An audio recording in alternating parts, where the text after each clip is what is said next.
कल आप लोग को हम लोग पढ़ा कल हम पढ़ा करके आपको छोड़े थे 1946 में, या तो ऐसे देख लीजिए कि 12 अगस्त 1946 को वेवेल घोषणा करता है। वेवेल घोषणा करता है किस लिए? भाई अंतरिम सरकार का निर्माण हो, अंतरिम सरकार का निर्माण। 12 अगस्त को जैसी घोषणा होता है तो अब मुस्लिम लीग को लगता है अब तो अंतरिम सरकार भी बन जाएगा। उसके बाद धीरे धीरे पावर क्या होगा, अंग्रेजों के हाथ से धीरे धीरे भारतीयों के हाथ में ट्रांसफर होने लगे, यानी कांग्रेस पार्टी के हाथ में पावर आ जाएगा। उनको ऐसा लगता है कि अगर अब कुछ नहीं किए तो आगे हमको पाकिस्तान नहीं मिलेगा, उनके पास कोई ऑप्शन नहीं बचा। तो उन्होंने उद्घोषणा किया कि हम लड़कर लेंगे पाकिस्तान। और लड़कर लेंगे पाकिस्तान में उन्होंने क्या कहा कि 16 अगस्त 1946 से प्रत्यक्ष कार्यवाही दिवस के रूप में मनाया है। बोल रहे हैं प्रत्यक्ष कार्यवाही दिवस के रूप में मनाया 16 अगस्त 1946 को।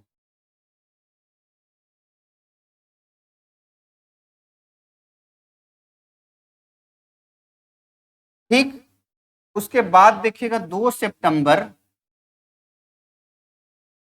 1946 को नेहरू के नेतृत्व में अंतरिम सरकार बन गई। नेहरू के नेतृत्व में अंतरिम सरकार बना। क्लियर है? यहां तक तो कोई समस्या नहीं है।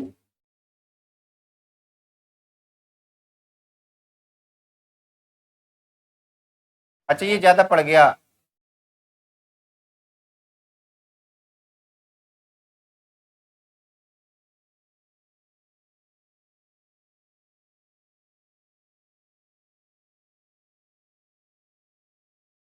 अब ठीक है। ठीक, अब उसके बाद देखिए अंतरिम सरकार बन गया। इस सरकार के पीएम तो हो गए नेहरू जी, और अध्यक्ष हो गया कौन? अध्यक्ष वेवेल हो गया। अध्यक्ष वेवेल हो गया। अब देखो, आगे हम संविधान सभा के बैठक करवाएं उससे बेहतर है कि जो सीक्वेंस है उसी के अकॉर्डिंग चले। अंतरिम सरकार जो बना उसमें मंत्रिमंडल कौन कौन था, कौन मंत्री बना था, उसको यहीं पर लिख लेते हैं, सीक्वेंस में हो जाएगा ना। अब फिर आजादी होगा, उसके बाद फिर सरकार नई तरीके से गठित होगा, उसको वहां पे लिख लेंगे। समझ रहे बात को? ये चीज करते हैं। उसने क्या लिखा? अंतरिम सरकार, अंतरिम सरकार गठन 2 सितंबर 1940। 2 सितंबर 1940 पहला हो गया सरकार का अध्यक्ष।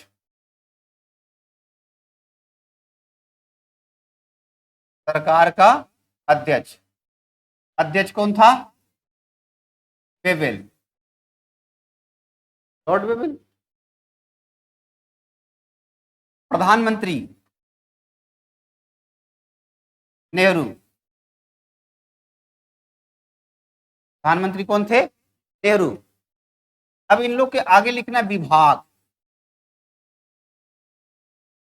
नेहरू जी के सामने कौन सा विभाग थे? खड़ो खड़ो बोलो। कार्यकारी, अब मत बोलिए, अभी सबसे भी पूछेंगे, टेंशन मत लीजिए। कार्यकारी परिषद, बोलो ना पूरा। और दूसरा क्या है? विदेश मामले। एक और होगा कॉमनवेल्थ, नहीं है, कॉमनवेल्थ भी होगा ना, राष्ट्रमंडल वही हुआ यार। अरे भाई, कॉमनवेल्थ इसी को राष्ट्रमंडल बोलते हैं। हमको भी लगा बोल रहा है नहीं होगा। तो पहला चीज ध्यान रखना है, कभी सवाल अगर आपसे पूछे कि अंतरिम सरकार में नेहरू जी के पास कौन कौन से मंत्रालय था, तो ध्यान रखना है क्या क्या था। ठीक, अब आ जाइए दूसरा, अगला कौन है, पटेल जी। पटेल,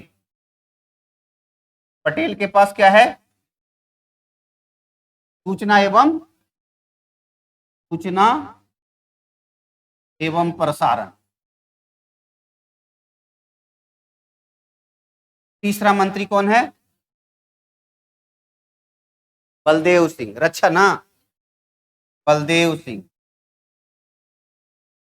बलदेव सिंह रक्षा। अगला मंत्री बोलिए, जॉन मथाई। जॉन मथाई के पास है उद्योग, उद्योग एवं आपूर्ति।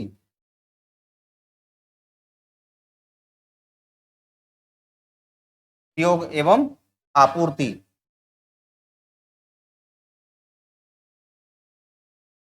लिख देते हैं, 1 2 3 4 5। अगला राजगोपालाचारी। देखिए अंतरिम सरकार में शिक्षा मंत्री ये थे, लेकिन आजादी के बाद जब जाएंगे ना तो अब्दुल कलाम आजाद हैं लगातार शिक्षा मंत्री। छठा,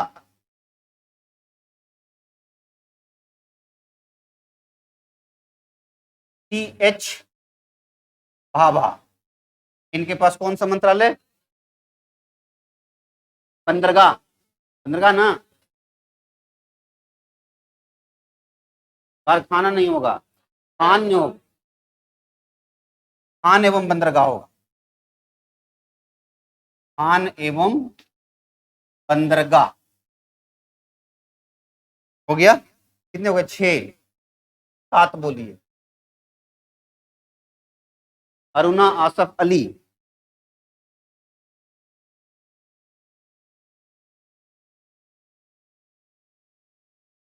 आराम से, अरे उसमें आगे पीछे हो गया तो कौन सा दिक्कत हो गया, अजीब हरकत है, मतलब ऐसे बोल रहे जैसे वो है ही नहीं है। और गेट पे कौन खड़ा है, देखिए तो जरा सा प्रकाश, तो बाहर काय के लिए खड़ा हो, अंदर जाओ। तो राजेंद्र प्रसाद लिखते, तुरंत भावुक हो जाता है, हाथ में पसीना, अलगे टेंशन।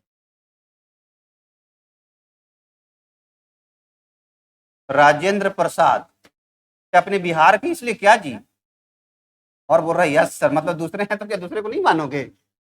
राजेंद्र प्रसाद के पास क्या है, खाद्य एवं कृषि। याद रखिएगा, बहुत बार ये सब सवाल पूछा है, और सिर्फ बीपीएससी में नहीं पूछता है, बहुत बार सवाल पूछ देता है, बिहार के अन्य एग्जाम में भी पूछता है। राजेंद्र प्रसाद को कौन सा मंत्रालय मिला था अंतरिम सरकार में, याद रखना। एक व्यक्ति और है उसमें, जगजीवन राम, समझ गए। 8वां, अरुणा आसफ अली। अरुणा आसफ अली कौन सा मंत्रालय है, रेलवे। शुरुआती में देखिए किनको मिला है, रेलवे। और 9वां में है जगजीवन राम, नहीं है, जगजीवन राम, इनको मिला श्रम। इतने जो लोग थे ये कांग्रेस पार्टी से थे, इतने लोग कहां से थे, कांग्रेस पार्टी से थे। शुरुआती में मुस्लिम लीग के सदस्य जो थे इसमें शामिल नहीं हुए, क्योंकि उन्होंने तो डायरेक्ट एक्शन डे शुरू किया कर दिया था, और उनका डिमांड क्या था, भाई हमको तो पाकिस्तान चाहिए। फिर किसी तरीके से मान मनव्वल के साथ धीरे धीरे बेबल ने इनको मनाया और मुस्लिम लीग के सदस्यों को इसमें आश्वासन देकर शामिल किया। तो मुस्लिम लीग के सदस्य कब शामिल हुए, एमएल का मतलब लीग, लीग के सदस्य 26 अक्टूबर 1946 को शामिल, 26 अक्टूबर को ना, ये डेट को भी जरा याद रखना, जब पढ़ें तो डेट को दिमाग में रखना कि मुस्लिम लीग के सदस्य अंतरिम सरकार में कब शामिल हुए, और दूसरा ये याद रखना कि कौन कौन शामिल हुए।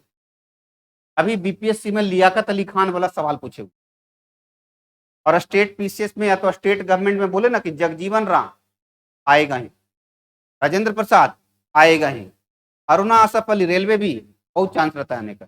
सबको पता है पटेल जी को कौन सा मंत्रालय था, सबको पता था नेहरू जी को क्या था, लेकिन बीच से ऐसे उठाते हैं। पहला नाम बोलिए, यानी कि 10वां, लियाकत लियाकत अली खान। कौन सा मंत्रालय? वित्त ना। 11वां गजांतर अली खान। अच्छा, आई चुंद्रीगर, भाई इसी को लिख देते हैं आगे, चुंद्रीगर, इनके पास कॉमर्स, वाणिज्य। और 12वां अब्दुल रब नस्तर, अब्दुल रब नस्तर,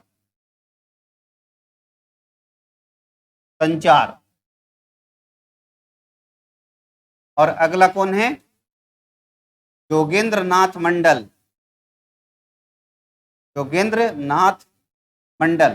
देखो सबसे खास बात बताते हैं, ये कानून मंत्री थे, एक खास बात बड़ा बढ़िया बताते हैं, भारत के भी संविधान के देखिए कहीं ना कहीं निर्माता जो है वो दलित है, और योगेंद्र नाथ मंडल भी दलित थे। और ये आजादी के बाद देखिएगा तो पाकिस्तान चले गए योगेंद्र नाथ मंडल, इस भाव से कि उस ओर वहां जो लोग रह गए बड़ी आबादी, उनको रिप्रेजेंटेशन का एक मौका मिलेगा, समझ गए। और ऐसा भरोसा था कि जैसे इधर में शासन होगा वैसे ही उधर में भी सेकुलर तरीके से शासन हो। लेकिन बड़ी जल्दी संविधान वहां का निर्माण करते करते करते करते इनको ये बात समझ में आ गया कि यहाँ पे जो चीजें चल रही है वो सब कुछ धर्म के आधार पर, और बड़े भारी मन से बाद में मायूस होकर के पाकिस्तान से वापस आ गए। उसके भी संविधान के निर्माता जोगेंद्र नाथ मंडल मूल रूप से बहुत भारी मन से वापस आ गए थे बंगाल साइड में, समझ गए। और लास्ट कौन है? गजांतर अली खान, मंत्रालय स्वास्थ्य, स्वास्थ्य। ये है बाबू अंतरिम सरकार। हाँ बैठ जाओ ना, तो मतलब 5 मिनट खड़ा नहीं रह सकता क्या? आके नहीं आया है? देखिए, पूछें, पूछ लें, जॉन मथाई कौन सा मंत्रालय है? नीचे देखे पढ़ रहा है, देखो कौन सा? सीएच भाभा, खान एवं गज, जोर से कौन बोलता है? मतलब क्या दुनिया को सुनाना है? हाँ, मजा आता है। नेहरू जी क्या थे?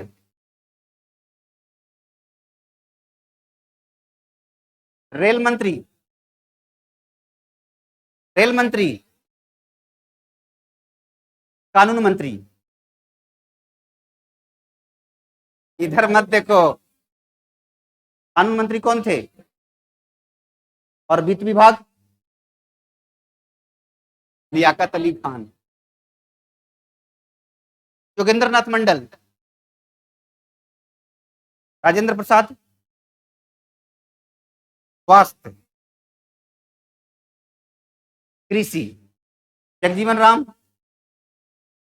श्रम, श्रम मंत्री कौन थे? कृषि, गृह, गृह, गृह मंत्री, समझ गए। और जॉन मथाई, रक्षा मंत्री कौन थे? रट लिया तुम लोग। याद कर लेना, इसको बढ़िया से सब याद होना चाहिए। हम समझते हैं शब्दों से अभ्यस्त हो गए, इसीलिए हमने इसको लिख दिया यहाँ पर। यानी एक बार देखो रिपीट कर देते हैं, अध्यक्ष बेबेल, ठीक, नेहरू जी कार्यकारी परिषद, विदेश मामला और राष्ट्रमंडल। कॉमनवेल्थ और राष्ट्रमंडल का मतलब एक ही होता है, हिंदी अंग्रेजी का मामला। देखो कॉमनवेल्थ का मतलब क्या होता है, अंग्रेजों ने देखो नाम कितना बढ़िया रखा, जहां जहां इसका उपनिवेश था उसको बोला सब कॉमनवेल्थ का मेंबर है। कॉमन का मतलब होता है सामान्य, और वेल्थ का मतलब सबका समान संपत्ति। उसका कहने का क्या मतलब था, तुम्हारे इतना तो संपत्ति मेरे पास था नहीं, और जो था उसको तुम लूट रहे थे। तो जबरदस्ती घोषित करके रखे हुए कि सबका समान संपत्ति, और ये कहो कि सब जगह हम हैं, इसलिए कॉमनवेल्थ, यानी सब जगह हमारे वेल्थ है, सब हमारा वेल्थ है बराबर से, सब हमारा संपत्ति है, कॉमनवेल्थ। देख लो कॉमनवेल्थ अंग्रेजी वर्ड इस्तेमाल किया है, और हिंदी में उसको बोलते राष्ट्रमंडल। पटेल जी देखो गृह हो गए, सूचना एवं प्रसारण हो गए। बलदेव सिंह रक्षा मंत्री हो गए तब के। जॉन मथाई उद्योग एवं आपूर्ति। राजगोपालाचारी शिक्षा मंत्री बने। टी.एच. भाभा खान एवं बंदरगाह के मिनिस्टर बने। राजेंद्र प्रसाद खाद्य एवं कृषि का मंत्री बने। अरुणा आसफ अली रेलवे, और जगजीवन राम श्रम। इधर में देखिए 5 मेंबर थे मुस्लिम लीग के। अगर कभी आपसे सवाल क्या बनाएगा कि कब मुस्लिम लीग के सदस्य शामिल हुए, 26 अक्टूबर। कितने लोग शामिल हुए, कांग्रेस के कितने लोग थे, 9, ठीक है। अब 5 लोग में अंदर जाके कभी नाम पूछ सकता है कि भाई लियाकत अली खान क्या था, तो आई चुंद्रीगर, अब्दुल रब नस्तर और जोगेंद्र नाथ मंडल, लास्ट गजानतर अली खान। ये स्वास्थ्य, तो इस तरह से देखो मंत्रालय ये जो 2 सितंबर को 1946 को बना था, उसमें यही 9 लोग थे। अगला सवाल आपसे बना सकता है कि 2 सितंबर 1946 को जो सरकार बनी थी उसमें कांग्रेस पार्टी के कितने सदस्य, 9। बाद में 5 जुड़े मुस्लिम लीग के 26 अक्टूबर 1946 को। सब नाम, डिपार्टमेंट का नाम कब जुड़ा, कौन अध्यक्ष था, कौन पीएम था, ये मसला।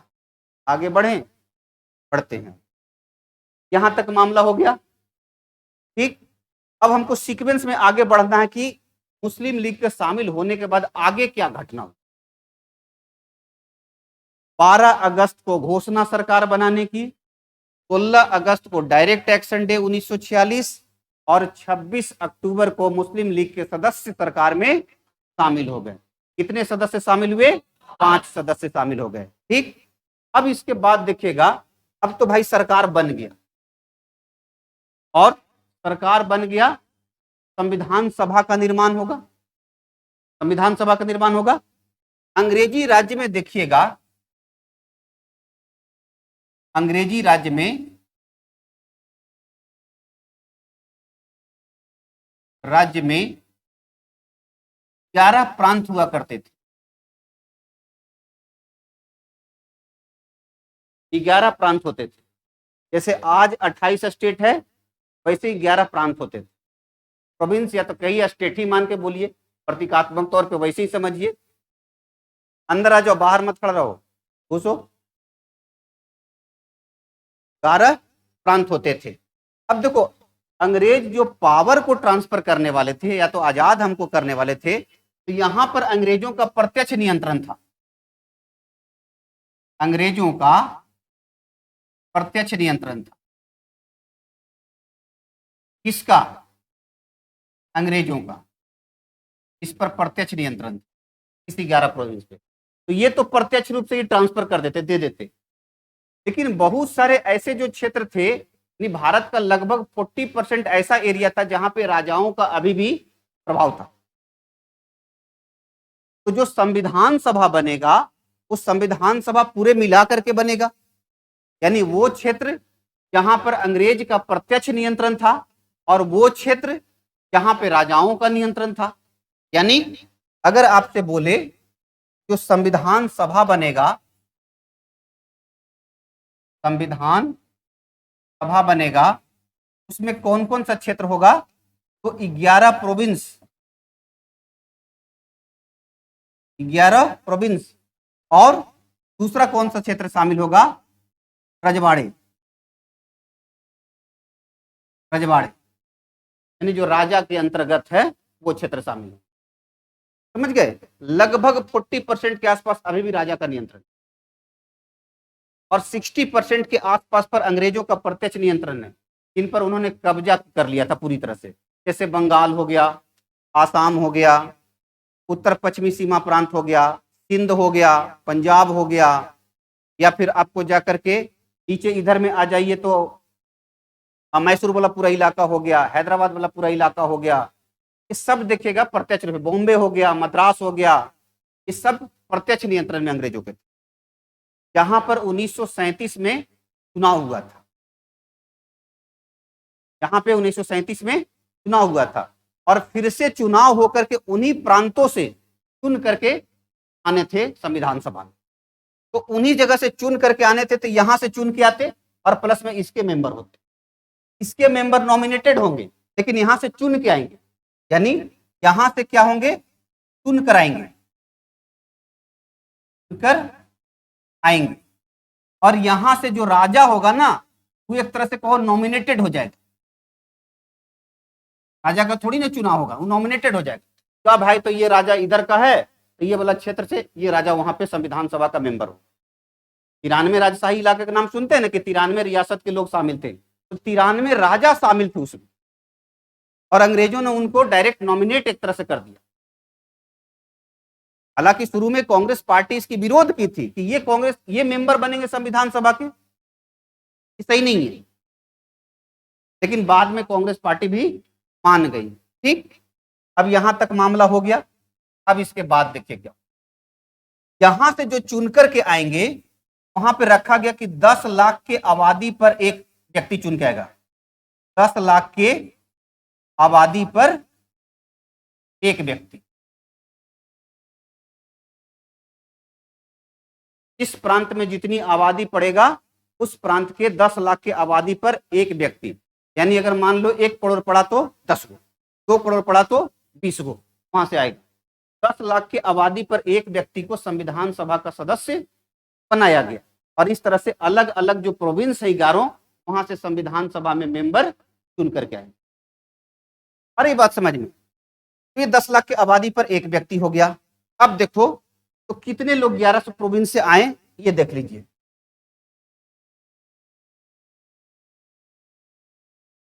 11 प्रोविंस से कितने आए, तो टोटल देखिएगा आए 389 सदस्य हुए। कहां, संविधान सभा में। और 389 सदस्य में से 296 सदस्य 11 प्रोविंस से, 4 कमिश्नरी एरिया था, और 93 राजा। जोड़िए तो आता है 389, आता है, आना चाहिए।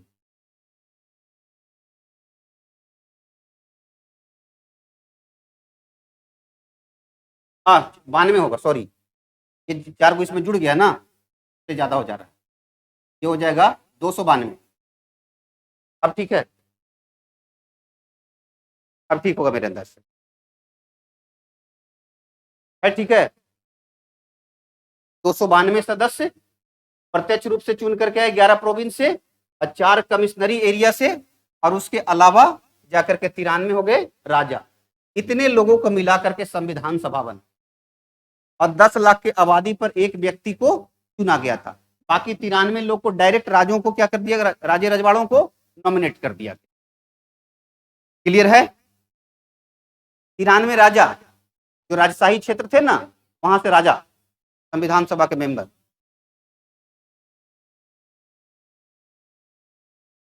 4 कमिश्नरी एरिया, अरे जैसे आज के डेट में यूटी बना के रखे, वैसे दिल्ली वगैरह कमिश्नरी एरिया था उसका। 292 प्रत्यक्ष रूप से चुन के आई 11 प्रोविंस से। 11 जो प्रोविंस इसके थे ना, अंग्रेज के 11 प्रोविंस थे,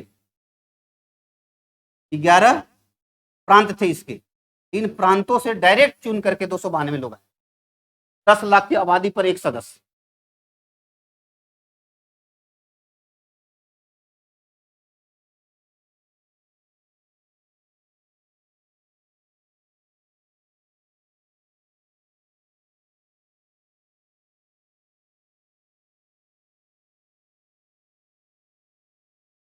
हो गया इधर।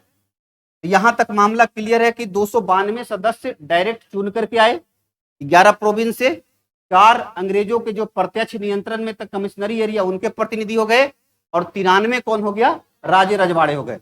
इन सब को कुल मिलाकर के 389 सदस्य शुरुआती में संविधान सभा में लोग उपस्थित हुए, या तो 389 को मिलाकर के संविधान सभा बनाया गया। अब देखो 1946 में देखिएगा तो चुनाव क्यों करवाया जाता है भारत में, तो पार्टी के आधार पर चुनाव लड़ते हैं। तो जब पार्टी के आधार पर चुनाव लड़ा गया तो देखिए क्या होता है। चुनाव कहां होगा, अब इसमें बताओ चुनाव कहां होगा। ये तो राजा है, ये तो बेचारा नॉमिनेटेड है, एक कोई इलेक्शन की जरूरत नहीं है। यहां अंग्रेजों का प्रत्यक्ष नियंत्रण था तो डायरेक्ट नॉमिनेट कर दिए 4 लोग। चुनाव होगा 292 सीट पर।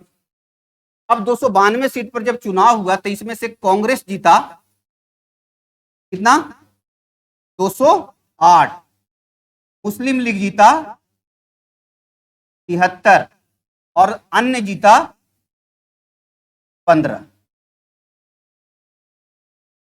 क्या कोई दिक्कत है, जोड़ लीजिए, हो जाएगा। नहीं हो रहा है, एकदम हो जाएगा, जोड़िए तो सही। अरे हो जाएगा, तुम तैयारी करते रहे। ज्यादा हो गया,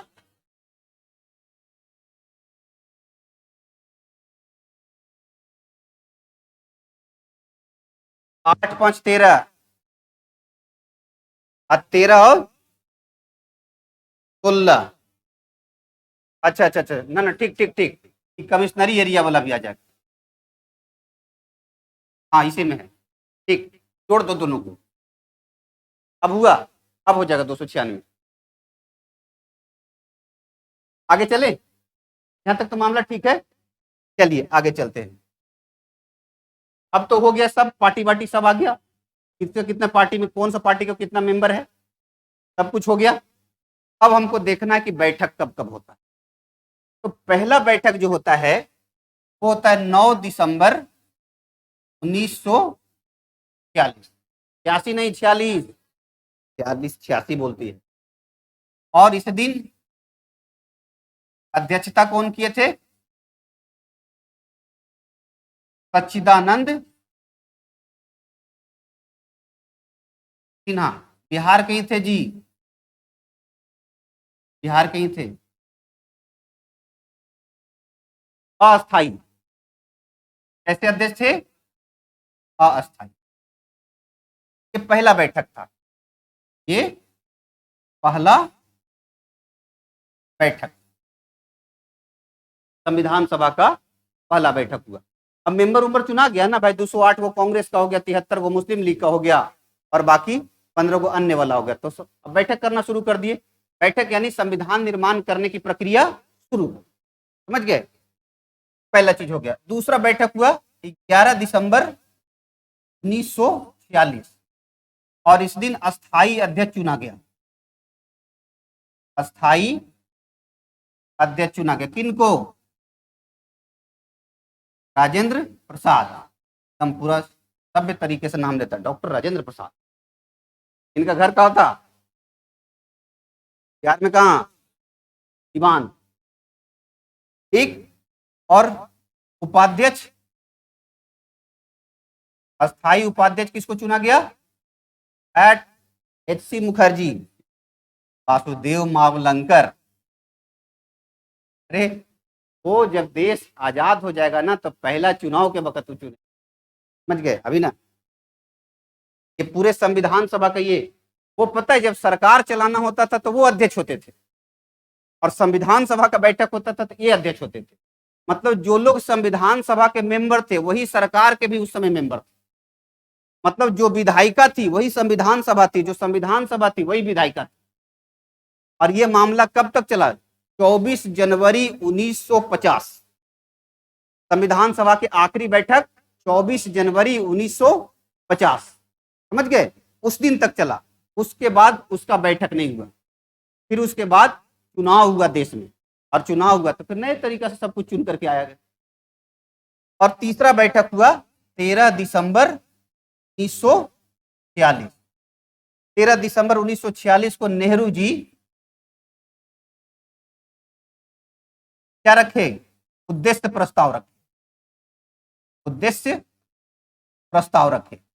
उद्देश्य प्रस्ताव का यह मतलब है कि हम जो संविधान बनाने जा रहे हैं वो कैसा होगा, उसका उद्देश्य क्या है और कैसा होगा। कैसा होगा मतलब नेचर कैसा होगा, और उद्देश्य का मतलब ऑब्जेक्टिव उसका क्या हो, मतलब गोल क्या है, लक्ष्य क्या है, क्यों बना रहे हैं वो, ठीक है। और इसी उद्देश्य प्रस्ताव जो रखा गया नेहरू जी के द्वारा 13 दिसंबर 1946 को से 22 जनवरी 1947 को संविधान सभा क्या कर लिया, संविधान सभा स्वीकार कर लिया, स्वीकार कर लिया। 22 जनवरी 1947 को संविधान सभा क्या कर लिया, स्वीकार कर लिया। यहां तक मामला आया और यहीं पर रख करके स्टॉप कर देते हैं। फिर उसके बाद कल आएंगे तो माउंट बेटन का एंट्री करवाएंगे और आगे का प्रोसेस शुरू करेंगे।